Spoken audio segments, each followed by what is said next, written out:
and welcome to Talking F1. We are a podcast that does more or less what that says. We talk about F1, but more specifically, we talk about Formula 1, Formula 2, Formula 3, and the W Series. Today, I'm joined with my Talking F1 co-hosts, Gareth Winslade and Thiemo Albers-Daly. How are you both? Very well, thank you. And how are you, Jim? Thiemo? Yeah, I'm great myself, thank you. How are you two? Excellent, thanks. Terrific, everybody. But also, delighted to say, I am joined by Floris Visman, and he is the owner, and sorry for any bad pronunciation. No, Floris, you'll great. correct me, I'm sure. But you are the owner and the social expert of F1 feeder series, then that's the best place to get news on the F1 feeder series, I'd say. So how are you doing? I'm very well. Thank you for having me, Jim. And I've never been called an expert before, so it's a very good start. Flattery gets you everywhere, is my experience. It does.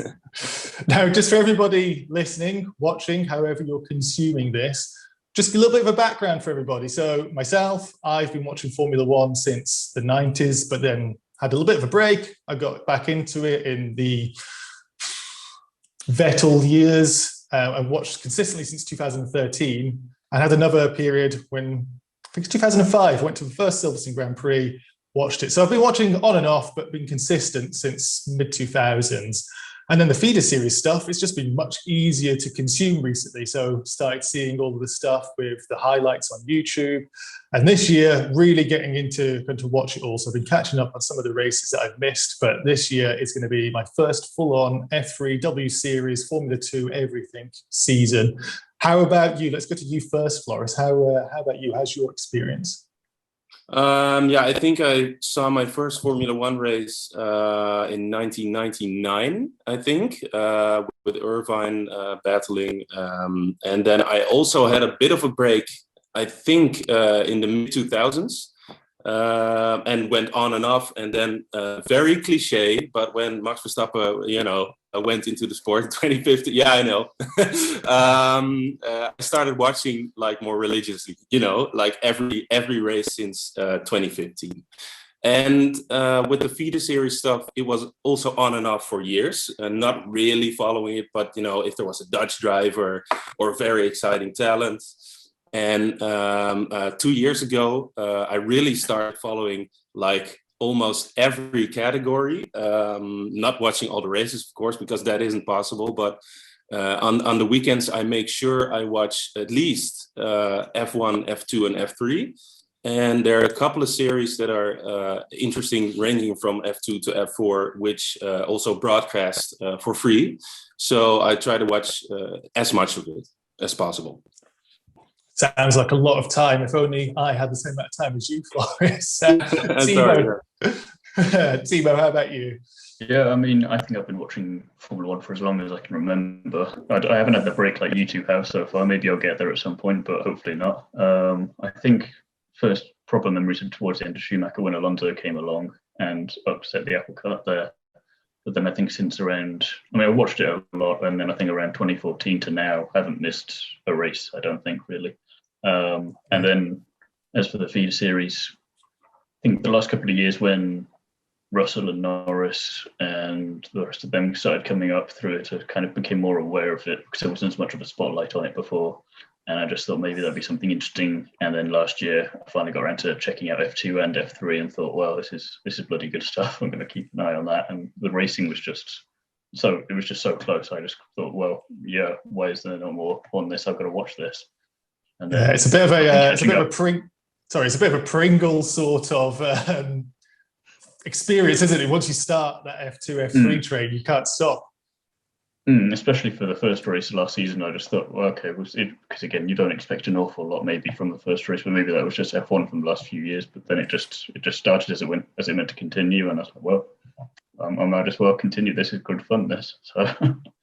There you go. And Gareth, you've been watching, I know, because we've been speaking about it. You've been my encyclopedia for F2 knowledge in particular and GP2 knowledge, talking to me all about the old battles of Giotto and all these things. So give everybody a bit of an overview of how you came about into the Formula 1 and feeder series world.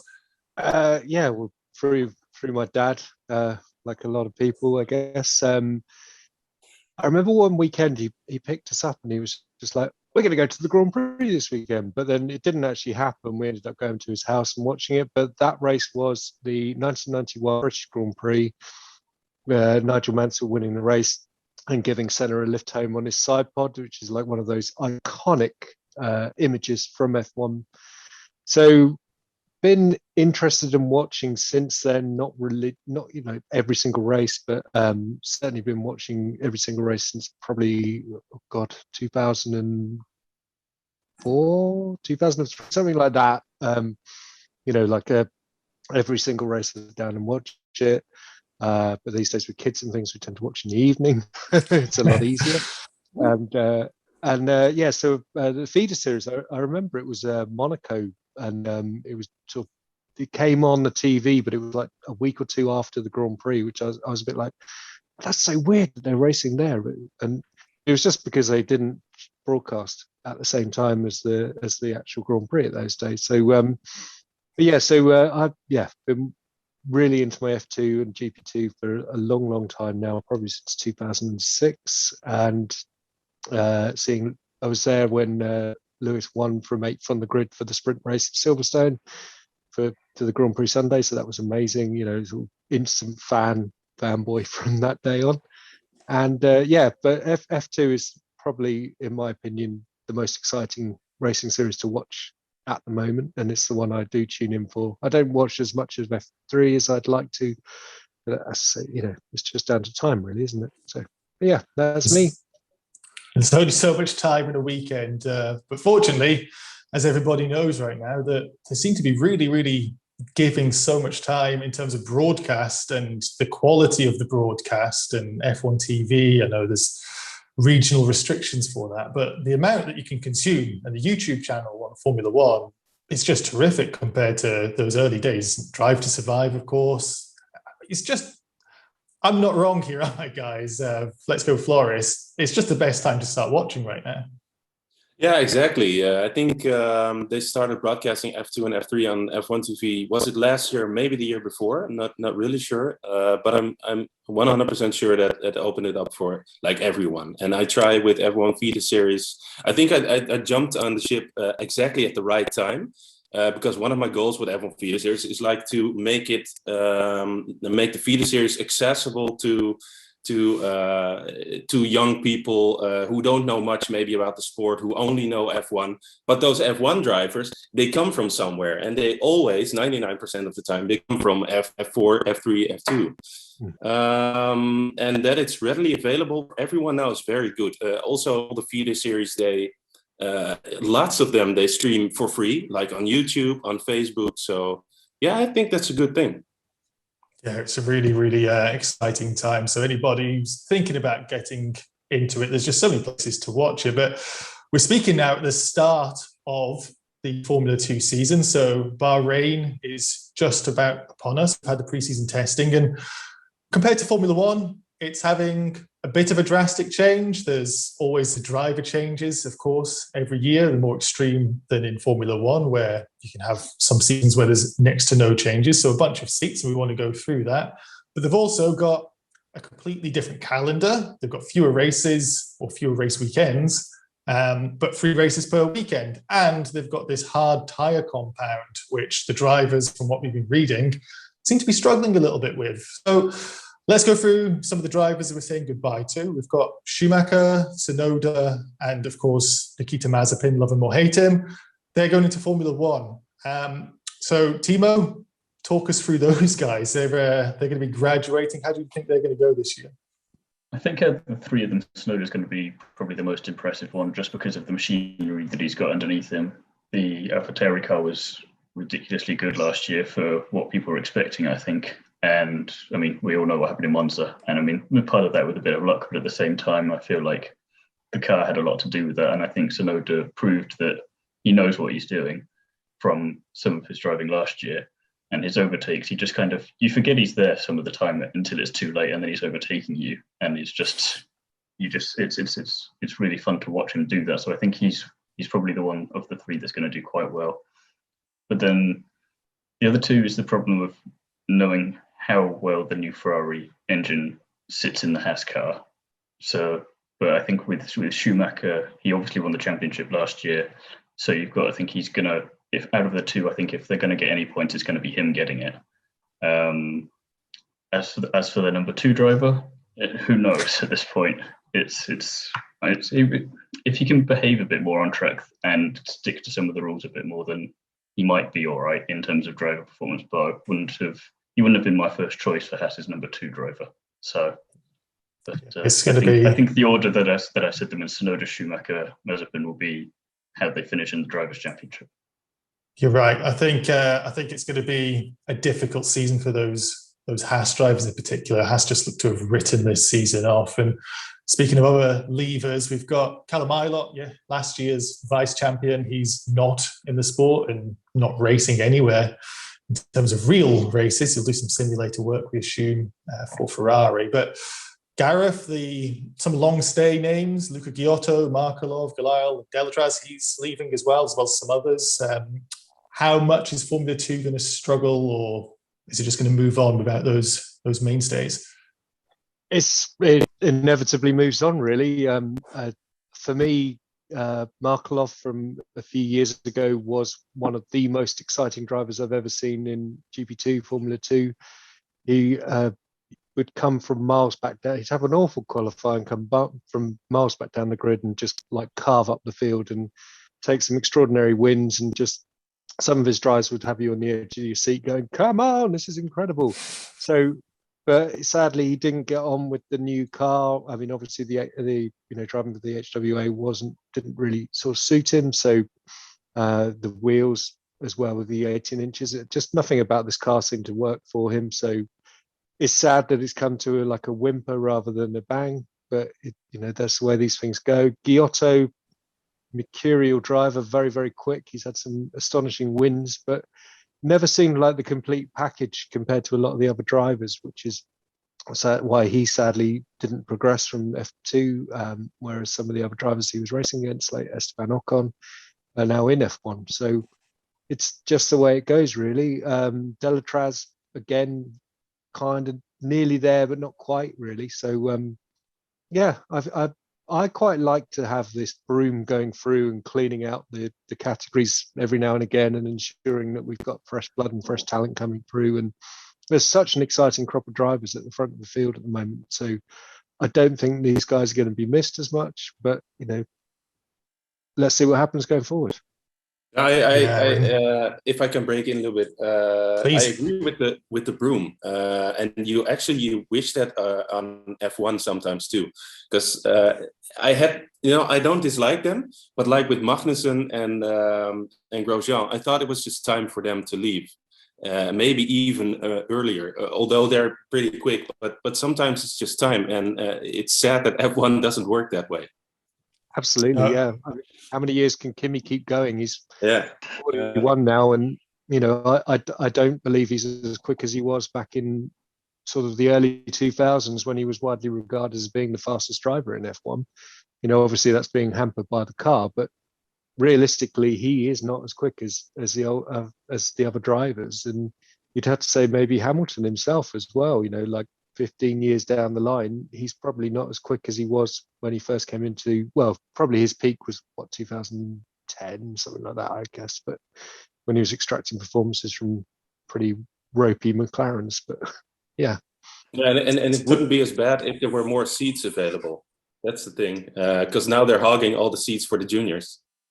Yes. Well, one thing we proposed on our site was that maybe Liberty Media should be funding an F3 and an F2 team, because when you've got a talent like Logan Sargent who can't even get into an F2 seat this year because of budget, then Liberty are really shooting themselves in the foot in terms of their product, because they're not enabling that driver to have a seat and race. Yep, you're totally right. So Callum Ilott, for example, he is without a seat, and I think the Kimi example is perfect. So Ilott's, of course, part of the Ferrari Driver Academy. Ferrari provide engines into the Alpha, but Kimi and Giovinazzi arguably is in that seat. Is that the right choice, or should Ilott have made that step up with the three that did? Let's go.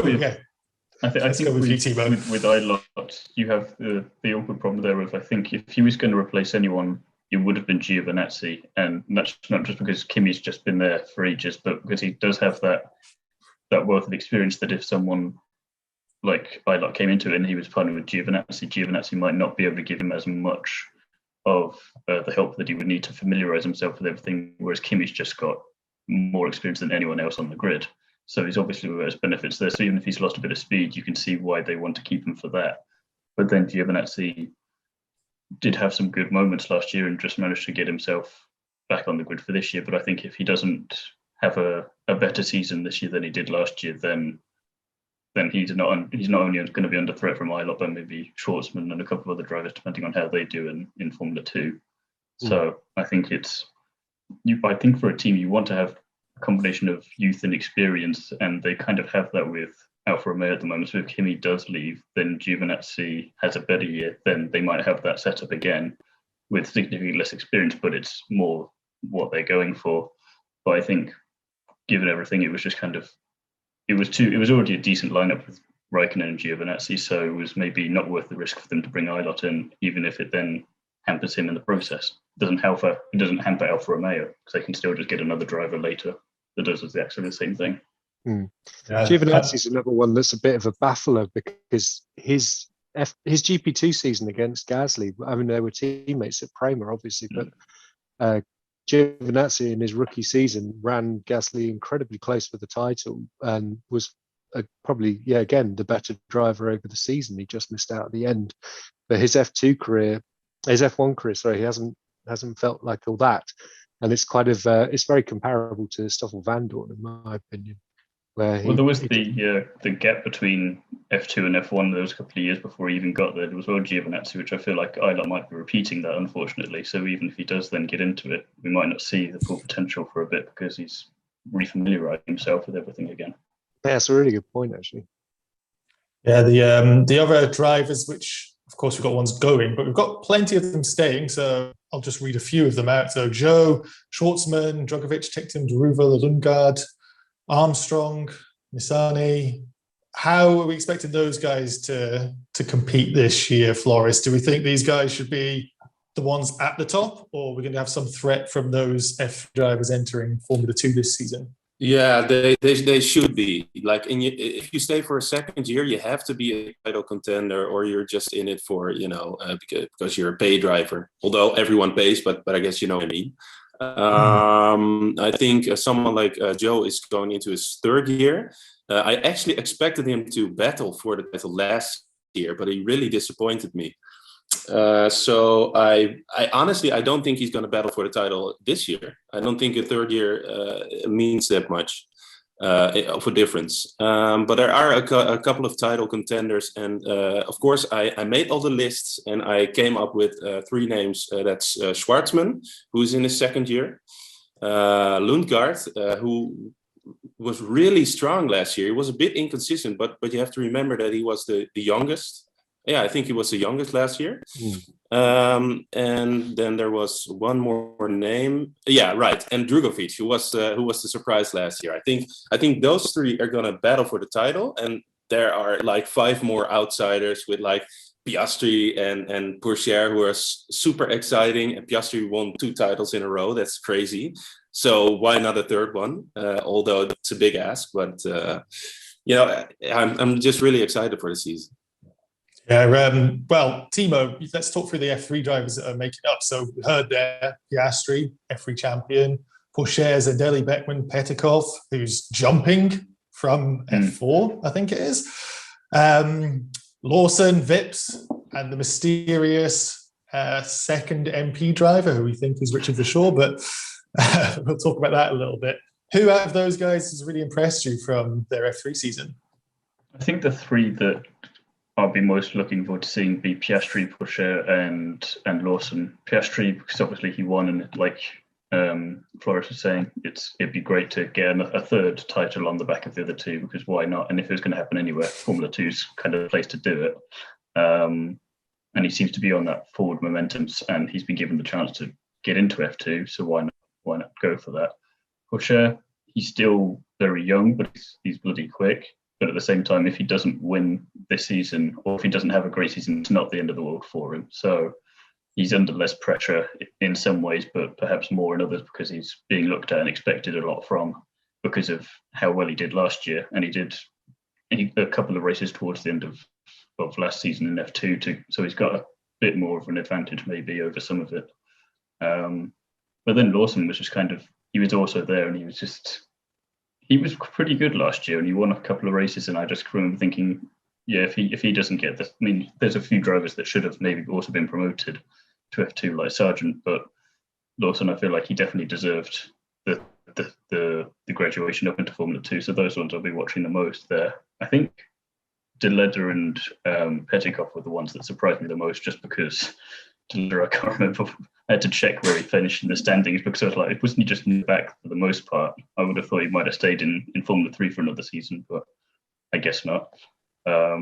And Petikoff, I had to Google, to be honest, because I was only getting familiar with learning the F2 and F3 drivers last year. So his name was like, I have no idea who this person is. So how has he managed to jump up so quickly? But it'd be interesting to see how well he does. He's fascinating, actually, because he was the FREC champion last season, but then he was really battling to keep his budget going to get through the campaign. And then it looked like he was pretty much done, because he had no more funding and was pretty much heading back to Brazil, career over. And all of a sudden, yeah, like you say, he's popping up in F2. So he's completely skipping FIA F3, which you'd think would be that natural progression. So to go from the Formula Regional F3 car, which is a lot of a slower, hard to drive beast, to suddenly into the Formula 2 car, is going to be very interesting to watch. It's going to be a sink or swim thing. I think he's either going to do really well, or we're going to see him around the back most of the time. But I don't think it's going to be a middle ground. It's going to be I think he's definitely going to struggle in the beginning, but there's a lot of track time, a lot of time to get used to battling these cars with 3 races a weekend. And I do think he's really talented, but the thing is, he didn't pay for his seat yet completely.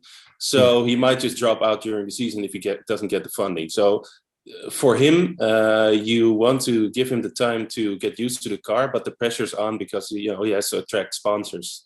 So he's in a pretty difficult position, and he's old. I think he's only 18 years old, so he's also still really young. Yeah. I think he should have, made the jump to F3, or maybe even another year of Formula Regional.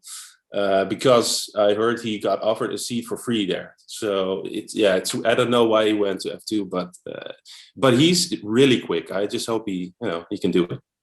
I suppose if you get offered Formula 2 and you don't have to do Formula 3, you're immediately 2 steps close to F1. So you think it's worth the risk, and if I can do well with it and adapt quickly, then, and if it works out and I'm in F1 in a couple of years, then heck, it was worth it. So.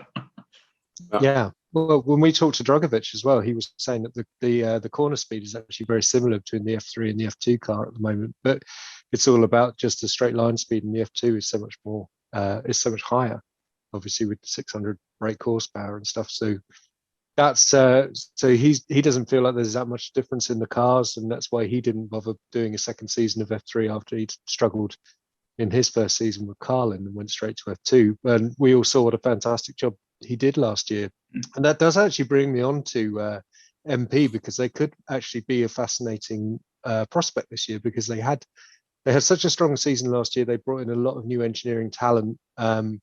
Felipe got those 3 wins, and I mean, that Bahrain feature race win, he was dominant from the front. So they could actually be a surprise package this season. And the other one for me is Yuri Vips and High-Tech, because we know High-Tech was extremely strong last year. And Vips did a few races last year when he was standing in for the injured Galile. So he could be a dark horse for the title, actually. Right. We're going to just jump to the second room, guys. So have you got your links, or shall I send everybody the link? No, I'll just get the second link from from Twitter. Yep. Perfect. Right. I'll see you all in just one moment. Thanks, everyone. All right. Another thing that's changing this year, the tyre. So we spoke, as Gareth said there, we spoke to Felipe Dragovic, and we've seen interviews with Schwartzman that new tyre, it's going to be it's a new hard tyre as far as I understand. It's going to take a little bit of understanding. Is that going to be a benefit, Floris, to the F3 drivers jumping up, that everybody has to learn the car a little bit, especially on those tyres? Yeah, that was actually my guess that it would be a benefit to the guys, to the rookies, to the guys from F3, maybe even the Pedikovs of this world. Yeah, that's my guesstimation. Yeah. You could also look at it from another side. That the guys that have been there for 2-3 years, they have been on different tires. Like last year, they were different too. So, but I think it's an advantage for the rookies. Yeah, for sure. Yeah, Gareth, when we did speak to when we did speak earlier in the interview with Drogovic, he was mentioning some of the heating problems he had because it's just a bigger rim, that the sidewall's much shallower. And now, if the hard tires are hard to get into the groove, do you think those, you've got the two different tire compounds during the races, that's going to be something that's really going to shake up the order and have some cars on softer tires really zip past the hard ones that maybe have to just get rid of them?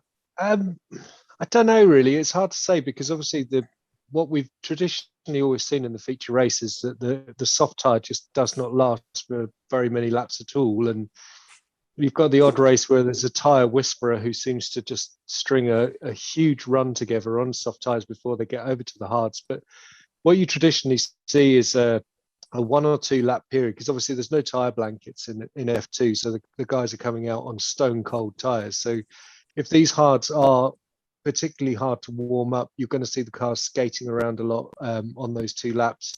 You're going to see some crazy closing speeds, which you already see anyway, because a car on warm tires will steam past someone who's just come out the pits. So potentially we could see that increase this year, and it could be something that will provide a lot of entertainment and probably a lot of alarm for the drivers and teams. So yeah, we'll just have to see, really. But I think obviously we always see that thing of the prime strategy and the alternate strategy, where someone will try and start on the hards and then run softs at the end, which I would always think would be the optimum strategy personally, because you're sprinting on soft tires with low fuel in the car. But generally the prime strategy is always to run the softs early on in the race and get rid of them as soon as possible, really, and get onto the hard tire and just run a long stint. But yeah, it's going to open up a whole new fascinating question, really.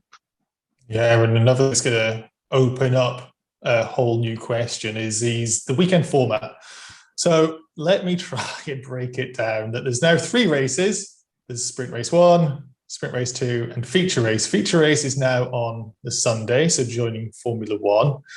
And qualifying on the Friday night, that will set the grid for the Feature Race. Then the top 10 of that qualifying race are in reverse order for Sprint Race 1. So pole position, a disadvantage for Sprint Race 1, but that's fine. And then you go and race, and if you're the fastest man, you will get to the front of the grid and win that race. And then you'll start in 10th place again for the second sprint race. So to me, and Formula 1 has got a lot of conversation right now about trialing some sprint race formats for qualifying, setting the grid. And yeah, it creates excitement. It creates overtaking, or should encourage overtaking at least. So when I've watched these reverse grid races, I do find them entertaining, but having so many. So if you think about it, 2/3 of the races this year, the guy starting at the front is no reason to be there. That's not half and half anymore. That's 66%. That's a significant amount. Is that something, Thiemo, that's really going to upset the drivers at the front, the fastest drivers, that they're getting penalised almost for our entertainment for being good? Yeah, and it's kind of a double-edged sword, that one, really, isn't it? Because I mean, you can't then purposely mess up your qualifying because you'll get penalised for that probably, and so you got to drive the fastest you can. But then I think it depends on the driver, I think, as well, because if you get on pole position, you're starting 10th, and then you go and win that race and you're starting 10th again, it'll really kind of sort out. You'll know who the good drivers are, really, because if you can do that consistently, then you're pretty much, you're going to be on the radar for an F1 team there, because you're like, oh, look at this guy, he can get from 10th to 1st in no time, in amongst all the other craziness of an F2 race. But at the same time, it gives the people who maybe just had a bad qualifying session, and you would have done better on another day. But now that you are 10th, you're going to be first anyway. So if you then can't go and win the race or be on the podium after that, then you've been given the opportunity. And I think it's a better way of maybe showcasing the talent of people who don't necessarily get that all the time, because you can be terrible at qualifying but brilliant in the race. But it's not. But it gives you that more of an opportunity. But then I think it's something that should then stay more in Formula 2's orbit than Formula 1, because I think then if you're qualifying badly but you can still do well in the race, then they should leave it there, because then in F1, if you can still then qualify only in 12th place, the team's not going to be too worried. Like, well, you could win from there in F1 as long as there's in F2, sorry. So as long as you've got a good car underneath you, then it should theoretically make it fine. Yeah, it's going to be interesting. I think it's a lot to get the head around. I think the first couple of races are going to be confusing, but I think we're going to win the most out of that, the people watching it, and then it's going to really sort the men out from amongst the boys as well, especially with the tyres thrown into it. Yeah, one person who's going to lose, though, is Floris. He's going to be super busy on Saturday in particular. So what are you expected from these, Floris, this new format for this year? Yeah, well, I'm always a proponent of just trying stuff. You don't know what's going to happen until you try it. But on the other hand, you don't want it to be a lottery, or there has to be some sense behind it. And you can understand why they do it in F1, of course, because they want to make it more exciting. But in F2, you don't have to make it exciting, because F2 in itself is pretty exciting. And one sprint race for me is actually is enough. And you don't want to be in a scenario like I think you already said, where you say, okay, I'll finish this race in 10th, so I can start on pole the next race. That's just something that goes against any instinct of a driver. So you don't want to be. So I don't know. I'm not still. I'm not that convinced yet, but I'll give it a try for sure. Yeah. Gareth, you've been watching longer than everybody here. What's your thoughts on how the format was and how the format is? I think the old format was absolutely perfect. I really don't think there was anything wrong with it. And also for me, there's another factor here, which I don't think I've seen many people talking about, which is that they moved the feature race to the Sunday, but that's Grand Prix Sunday. And, Formula 2 is a support race. It isn't the main attraction at the weekend. So I think it was important to have the feature race for F2 on the Saturday, because it kind of, you have qualifying of F1, which is all exciting and all great, but at the end of the day, that your big race on a Saturday was your feature race for F2. So moving it to Sunday, I just don't feel like the balance of the weekend is right anymore. And it was better to have that warm up sprint race on the Sunday morning, before your Grand Prix. That's the way.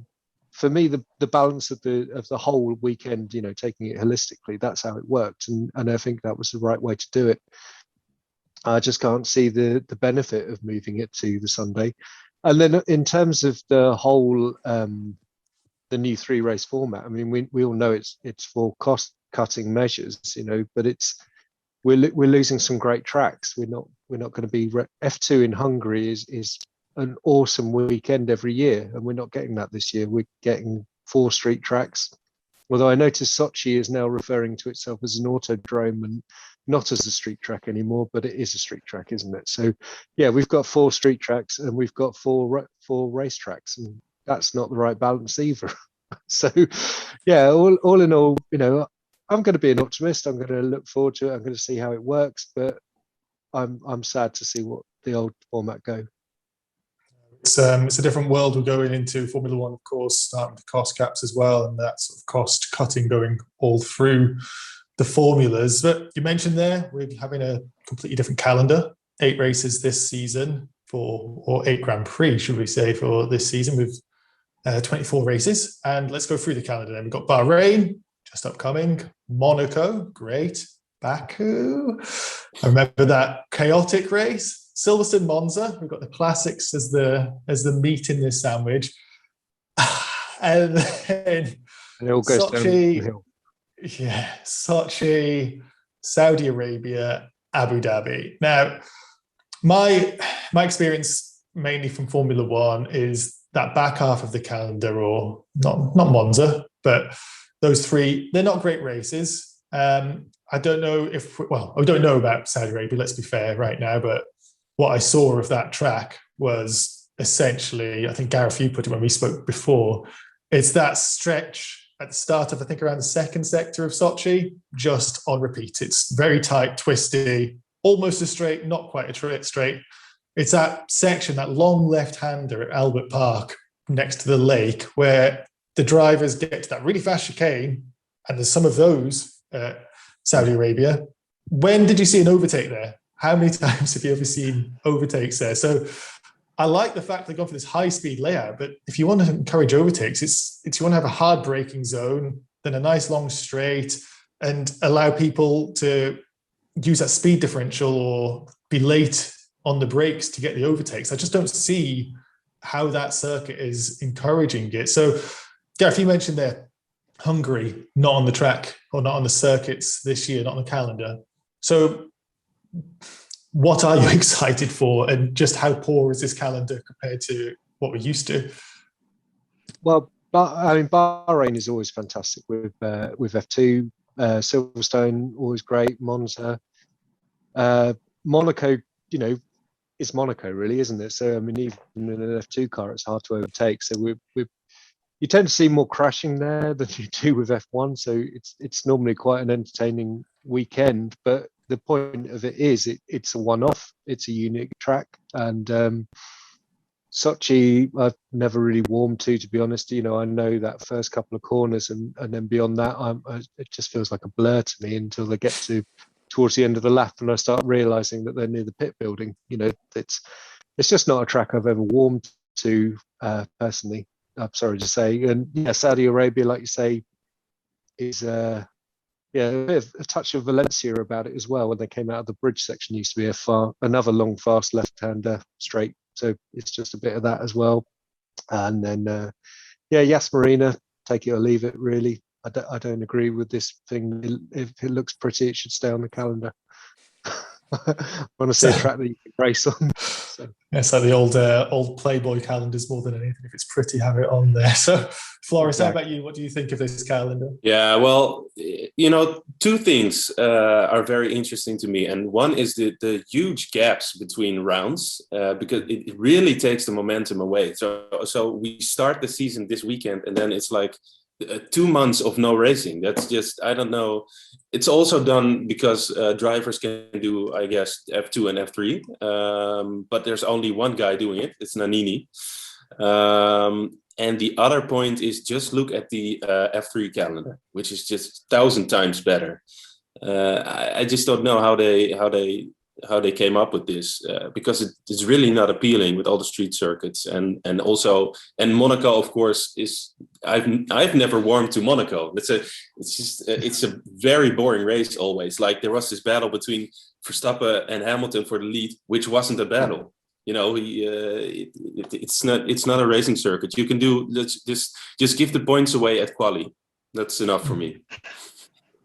Yeah, the reverse grids sprint race is going to be insane for Formula 2, actually, isn't it? You think about it from Monaco, that's going to be super interesting to see how they handle it. Yeah, lots of crashes, indeed. I'll have to go back and dig out the year. I think it was when Palmer was racing, and there was a pile-up at Monaco, and they completely blocked the track. They couldn't get through anymore because there was so many crashed F2 car or GP2 cars, as it was back then. But I guess you shouldn't watch a race expecting crashes. I watch a race expecting high octane excitement of great overtaking, So I do agree with you, Floris, that Monaco, it's an aberration these days, really. So I think that I don't mind Baku and Sochi being there as much, because Sochi of the last three is the most exciting one. But at the same time, that's not necessarily saying too much at this point. No. But at least Sochi has elements of it where, again, it's got one of those long sweeping corners down the back with a hard braking zone, which you can use quite well for overtaking. And then Baku, I've not seen any F2 stuff from there. So I'm not sure if they've been or not, or if I just missed that. But from you've got something to catch up on. From F1, I've always enjoyed it there. It's always been crazy, and I think it just manages to balance it out just about. There is definitely some part of it where you can't overtake it all, but the places you can, or you can risk it, there's definitely potential there, which from the look of it, Jeddah and Abu Dhabi, well, Abu Dhabi's got it, but it doesn't really give it to you, and Jeddah doesn't look like it's there, and Sochi and Monaco. I mean, Monaco, it's Monaco, you can see why they did it, but I think in terms of overtaking, you've got to be 110% sure it's going to work, because otherwise you're out. Yeah, so. It's really tough. It's for the Monaco one, seems like something that the drivers look forward to, but the fans really don't. I think it's more the prestige of it. So yeah, there's some history of it, of course. It's such a big event, and it just as a test to your ability, in particular in these days where, we mentioned Abu Dhabi, where if you're going into the wall, you've done something particularly wrong with how wide the runoffs are, whereas Monaco is the antithesis to this. It's touching the wall different. At least a couple of times a lap. Exactly. So it's almost, you could have a perfect track if you had what we've got, some elements of Monaco, some elements of Baku, some elements of Sochi, and some sectors, in particular a sector of those tracks, which are actually pretty good, but on a whole, it's just woeful. But we can lament it. It's what we've got, and despite how bad that is, we know we're all going to watch it this year. So we'll see how we feel at the end of the year when we go, wow, wasn't that Jeddah Grand Prix just so exciting? So let's put the F2 teams in quite briefly. That Prima, Schwartzman, Piastri, and then we'll go one by one here. How good a team is that, Thiemo?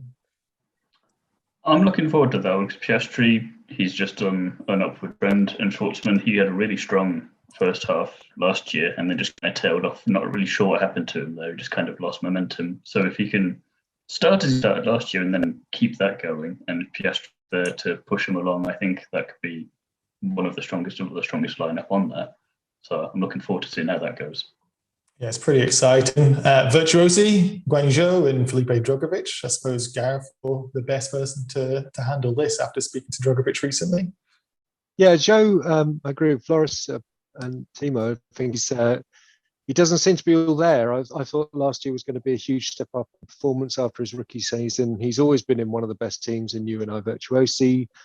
So I think 3 seasons and done, really. He's got to perform this year or he's out, and he's supposed to be on this upward trend to F1, but based on last year's performance, not seeing it. And Drugovich, I think he's maybe not the hot favourite for the time, but definitely one of the top 3. I agree with Floris on that one. Yeah, and well, I'll throw this one to you, Floris, because with Carl and we've got Dan Tittem, and you are the only number here who might have some opinions. And Deruvula, how is that for a team? The Ruvula is kind of a weird case, because the story is last year that he had an underpowered engine for like 3/4 of the year, and if you look at his results, it does check out, because towards the end of the year he started getting podiums and I think a win in the last race. So yeah, I wouldn't write him off completely, but he's now like a feeder series veteran. He's not the youngest driver anymore, I think. So this year he has to make his mark. This year he has to go for the title, and if he doesn't win it, only money can get him a place in Formula One, I think. And for Tittem, I still think he's pretty talented, but he was a bit too up and down last year. So I think he won a race, but he was also in a couple of races he was nowhere to be seen. So I don't think he's gonna win it this year. No. He's got nowhere to hide this year, because he was blaming the Dams team for the setup issues and for the tyre wear that he was experiencing. And he suffered from a lot of tyre deg last year. But this year he's saying, I'm in a good team, and he is. He's with Carlin, so he's got nowhere to hide. And if he underperforms this year, then I think that's the nail in his coffin, really, in terms of his career. So he's always got a backup crew in commentary if it doesn't work out for him. It's the new James Hunt for sure. High tech then. So that's the the Red Bull car, I guess, as people would call it. So Liam Lawson, Yuri Vips. Thiemo, how's that? You watched them in F3. How do you expecting them to make it this season? Looking forward to it. I mean, Lawson, as I said earlier, he just he was quite on the pace last year and just seemed to be there. He deserved to have the step up to F2. Vips, from what I saw of him, I mean, I don't think he turned up until later on, if I remember correctly, but he did quite a decent job, I think, after being just kind of flung in halfway through the season. So I'm looking forward to see what that will go, and hopefully I think it's going to be similar to Red Bull F1 from the last couple of years. It's two good drivers, and hopefully both of them can deliver, and it's not just one and not the other. So I think Vips has maybe the more of a challenge there, but there's no reason why he can't live up to it. And let's see how he gets back from last year, because he was the guy that was slated to get the AlphaTauri seat at the beginning of the year.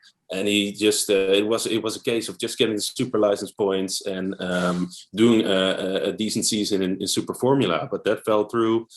Formula Regional, he did only a couple of races. He did only a couple of races, and then you had Tsunoda, who had an awesome season and got the F1 seat. So and Vips, in the end, he did get a super license. So how is he coming back from that mentally?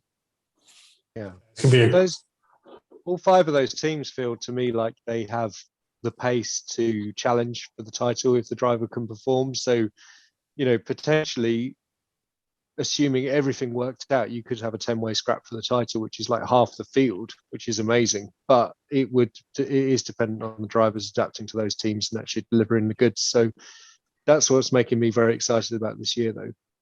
Yeah, we mentioned the 5 teams. I think you're preempting slightly because you can see where we're coming to next, Gareth, that Lundgaard and the second coming of Christ from France, Théo Pourchaire. Indeed. How is that team? How are ART going to be this year? Well, they highly successful team throughout GP2 and F2 history. I think the last time they won was with Russell, so they have what it takes. Lundgaard, who we saw, he was very strong last year. So let's see, the second season is always the better one. So hopefully he can deliver on that. But Pourchaire is he could be suffering from ART second seat syndrome, because for the last few seasons they traditionally haven't delivered for their second driver, and Armstrong really struggled last year with that second ART seat, and it's just because he wasn't getting the support that he needed. ART are very focused on that one driver at a time, so Pourchaire's got to have to. It's a sink or swim.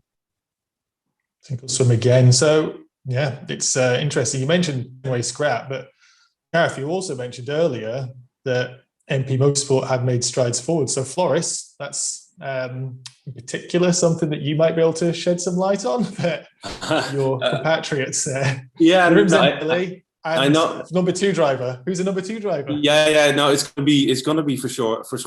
We say for score. It's going to be for sure.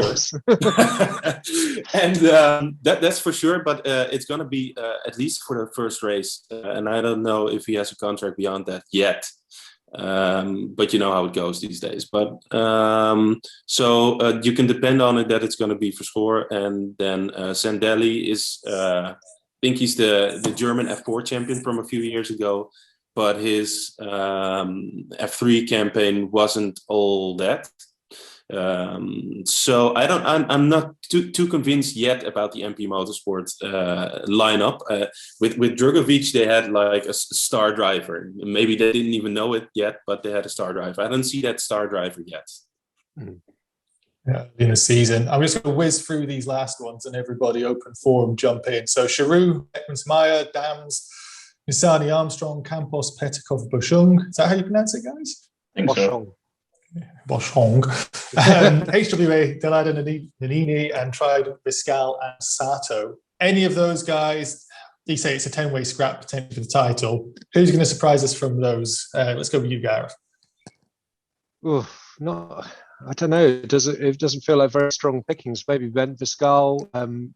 He seemed to have a fairly decent career behind, in the past. So it'd be interesting to see what he can do. But these teams they're not the ones with the strongest of engineering background, so they're assembly of engineers in the team, so they're not doing as well in the championship.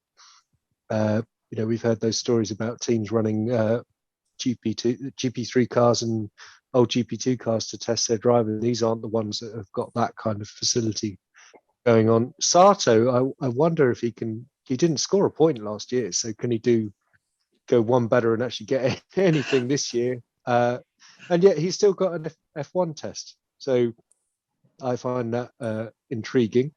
And Samaya, 1 point scored last year. Hope to see a lot better from him. Nannini, I'm not liking this doing two campaigns. If you're good enough for F2, you shouldn't be doing F3. I felt the same about Joe doing F3 Asia when he's good enough to race in F2. And Deleda, he seems to be more happy overtaking people on the road from what I saw from that classic video. Savage. Yes. So, how about you, Thiemo? I think out of those, if it's going to be as predicted, like 10-way scrap between the top 5, I think out of those lot that could come into it, Armstrong maybe, just because he seems to have a bit more ability under him. He seems, from talking to him the other day, seems a lot calmer and more mentally just there for it. He knows what he's got to do now, and he knows that it's not just him versus everyone else. There is a team aspect, and I think he can play better than Nissani. Then Nissani knows that he's just got to improve. He doesn't. If he can win something, that's gonna be great, but I don't think that's necessarily a realistic expectation for him at the moment. Whereas Armstrong has the real possibilities. He came very close to doing that a couple of times last year. So if Armstrong can put it all together, then he can be an outsider coming into to upset the apple cart a bit more for everyone else. Which with the new race system and everything, you might just do that if you finishes 10th somewhere, be your first next race. Yeah. And just needs to Floris?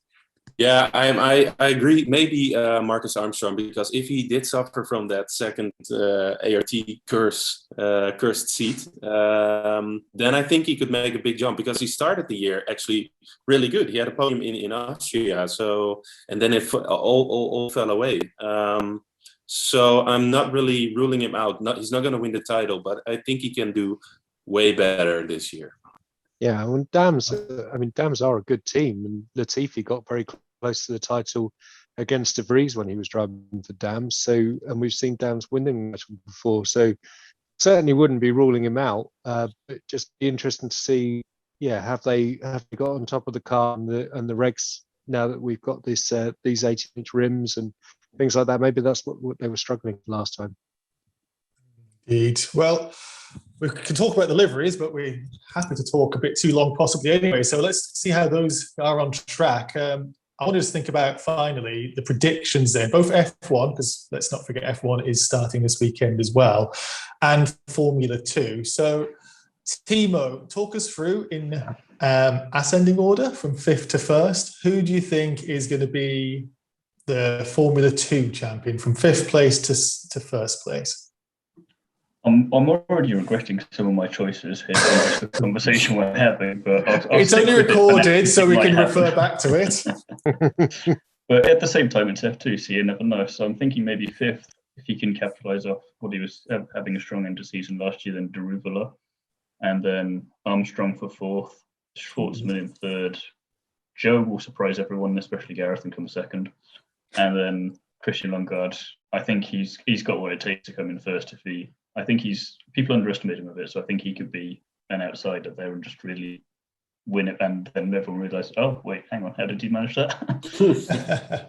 Floris, for those who aren't watching and listening, you're nodding along there with the Lundgaard. Is that a similar top 5 for you for Formula 2?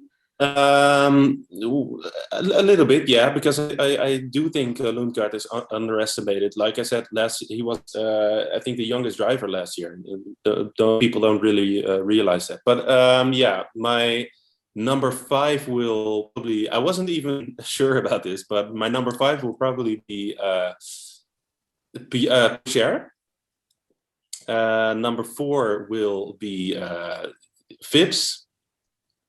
And number 3, Lundgaard. Number 2, Djokovic, and champion will be Schwartzman.